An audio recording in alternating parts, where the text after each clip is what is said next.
En esta clase vamos a abordar la extracción y el afino de metales a partir de los minerales encontrados en la naturaleza.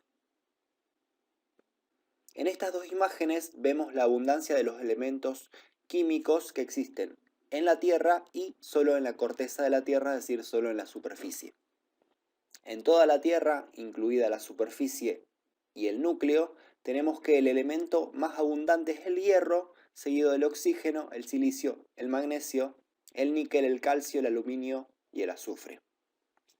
En cambio, en la corteza terrestre, que es donde nosotros tenemos acceso para extraer estos elementos químicos, vemos que el elemento más abundante es el oxígeno, seguido del silicio, el aluminio, luego viene el hierro, el calcio, el sodio, el potasio y el magnesio.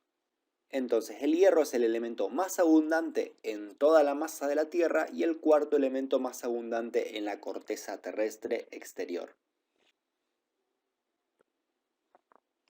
Los metales a menudo se extraen de la Tierra en forma de minerales, que son fuentes ricas en los elementos necesarios. El mineral se localiza mediante técnicas de prospección, seguidas de la exploración-examen de los depósitos. Las fuentes minerales generalmente se dividen en minas superficiales y minas subterráneas. Cuando de un mineral o roca se puede extraer un elemento químico porque lo contiene en cantidad suficiente para poder aprovecharlo, se dice que ese mineral es una mena de dicho elemento. Las menas suelen ser óxidos, sulfuros o silicatos. Algunas menas son la bauxita, aluminio 2 oxígeno 3, la cuprita, cobre 2 oxígeno, la magnetita, hierro 3 oxígeno 4 o la pirita, hierro azufre 2.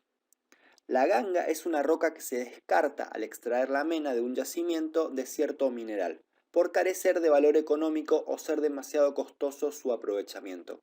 Es decir, que es difícil o incluso imposible extraer el metal de ese mineral, o quizás los costos para hacerlo son demasiado grandes y no conviene económicamente. A todos esos minerales se los denomina ganga. Se denomina metal nativo a cualquier metal que se encuentra en su forma metálica, sin ningún tipo de mena, ya sea puro o como una aleación en la naturaleza. Algunos metales que se encuentran como nativos en la naturaleza son el oro, la plata y el platino, entre varios otros. El beneficio o refinamiento es el conjunto de procesos por los cuales se separan la mena y la ganga. Estos consisten en el lavado, en donde se elimina el lodo y el material orgánico presentes en algunos minerales; la trituración, que es la disminución del tamaño de los trozos de roca provenientes de la mina; la molienda, que es la reducción del tamaño de partículas relativamente gruesas dejadas por la trituración; luego la homogeneización es la mezcla de la molienda para compensar las variaciones de la granulometría y composición. La clasificación es la separación de una mezcla en dos o más fracciones en base al tamaño de las partes. Y finalmente la concentración es la separación del mineral útil de la ganga.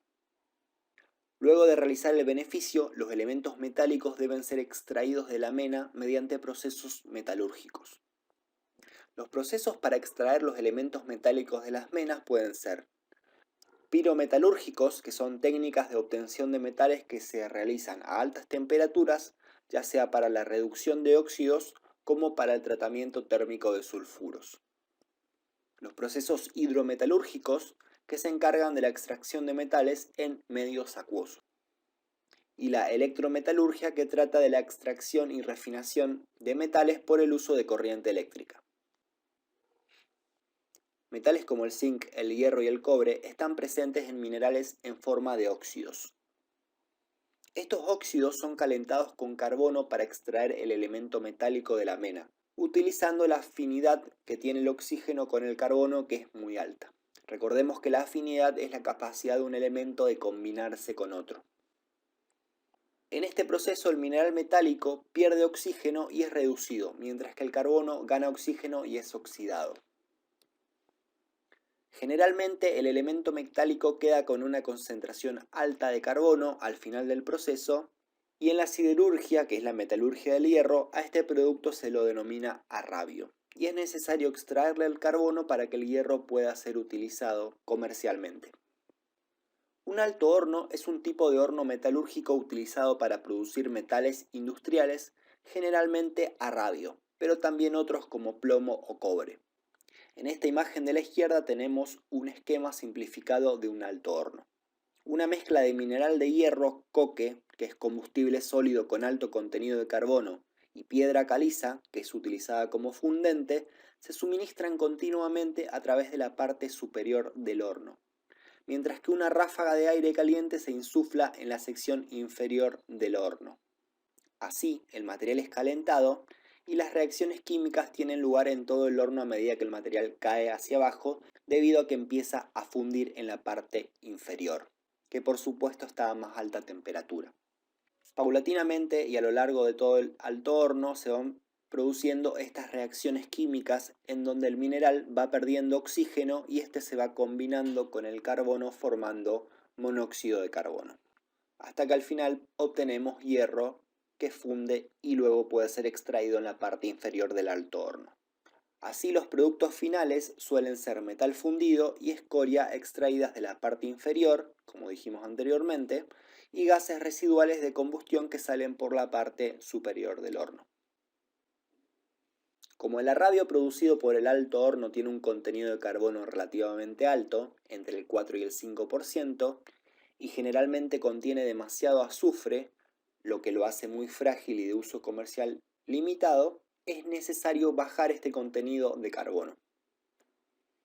Algo del arrabio se usa directamente para la fabricación de fundiciones, que si recordamos es una aleación de hierro y carbono con un alto contenido de carbono de alrededor de entre el 2 y el 4%. La mayor parte del arrabio producido por los altos hornos se somete a un procesamiento adicional para reducir el contenido de carbono y azufre y producir aceros de uso comercial. En la actualidad el principal proceso utilizado en la siderurgia es el denominado acería de oxígeno básico, o de Linz-Donawitz, en el cual el arrabio fundido se convierte en acero soplando oxígeno a través de este. Las impurezas como el carbono, el silicio, el manganeso, el fósforo y el azufre, presentes en el arrabio, se eliminan a niveles específicos, debido a que a aproximadamente 1600 grados Celsius, los elementos carbono, silicio y manganeso se oxidan rápidamente y preferencialmente antes que el hierro sufra una oxidación excesiva. Es decir, a esta temperatura, el carbono, el silicio y el manganeso son más propensos a combinarse con el oxígeno y de esta forma pueden ser eliminados del arrabio. El proceso se conoce como acería de oxígeno básico porque se agregan además fundentes de quemado de cal o dolomita, que son bases químicas para promover la eliminación de estas impurezas.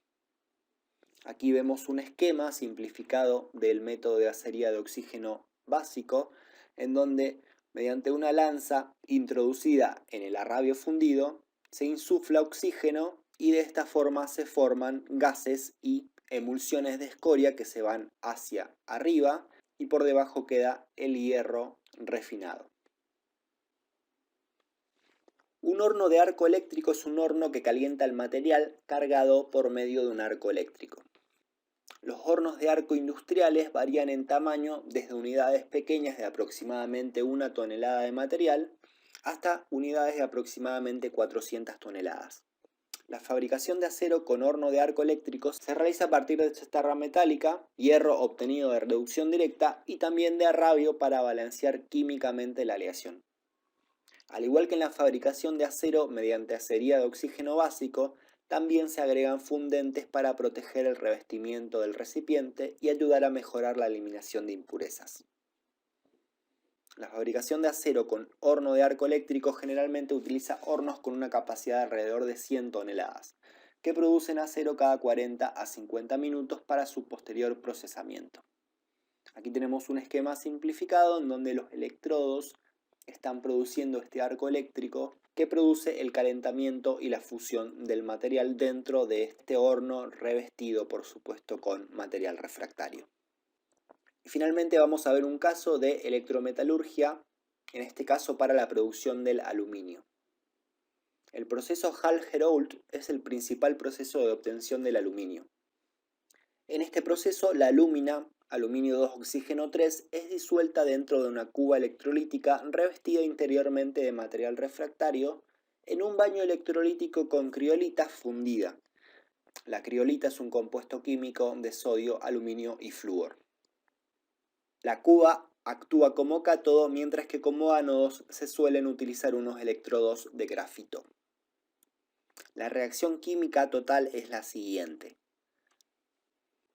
La alúmina se descompone así en aluminio y oxígeno molecular, y como el aluminio líquido es más denso que la criolita, se deposita en el fondo de la cuba, de forma que queda protegido de la oxidación a altas temperaturas. El oxígeno se deposita sobre los electrodos de carbón, quemándose y produciéndose CO2, que es un gas producto de la combustión. Aquí vemos un esquema simplificado del método Hall-Héroult. Dentro de esta cuba vemos como de la mezcla de la criolita y la alúmina, el aluminio se desprende y va hacia abajo de la cuba depositándose ahí, y el oxígeno se deposita sobre los electrones de carbono, quemándose y produciendo el CO2.